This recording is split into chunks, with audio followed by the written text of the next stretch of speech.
कोकणातील प्रत्येक अपडेट जाणून घेण्यासाठी आजच माझे कोकणच्या सोशल मीडिया प्लॅटफॉर्मला लाईक, फॉलो आणि सबस्क्राइब करा।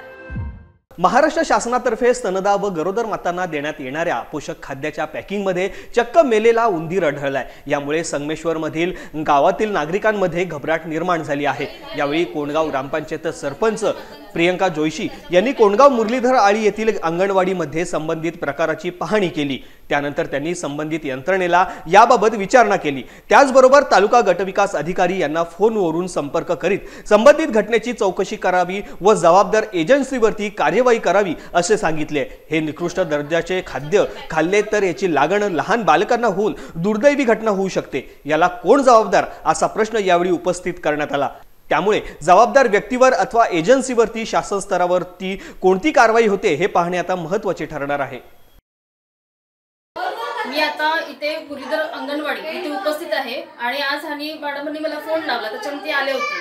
तर आज सकाळी हा पोषण आहार स्तनदा मातांचा पोषण आहार तिथे आलेला आहे आणि त्याच्यामध्ये एक पॅकेट त्या मॅडमला जड वाटलं, त्याच्यामुळे त्यांनी ओपन करून बघितलं तर त्याच्यामध्ये हा मेलेला उंदीर सापडलेला आहे। तुम्हाला जर इथे दिसत असेल हा मेलेला उंदीर या पॅकेटमध्ये सापडलेला आहे आणि याची जर पॅकिंग डेट बघितली आपण तर पॅकिंग डेट जानेवारी 2025 ला पॅकिंग डेट आहे आणि ते मे 25 पर्यंत हे चालणार आहे असं त्यांनी त्याच्यामध्ये नमूद केलेलं आहे। या पॅकिंग डेट मध्ये मॅन्युफॅक्चरिंग डेट जानेवारीची आहे आणि एक्सपायरी डेट मे पर्यंतची आहे।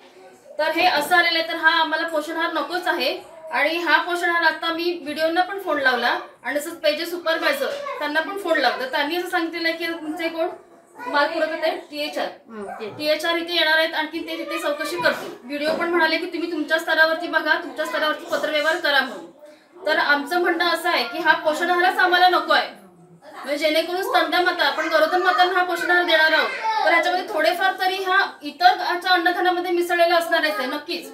तर त्याच्यामुळे हा पोषण आहारच आम्हाला हा नको आहे आणि स्थानिक लोकांच्या इथे जीवाशी खेळ होत आहे। तर आम्ही अशी सगळ्यांची देखील मागणी आहे की हा आम्हाला पोषण आहार इथे नको आहे म्हणून।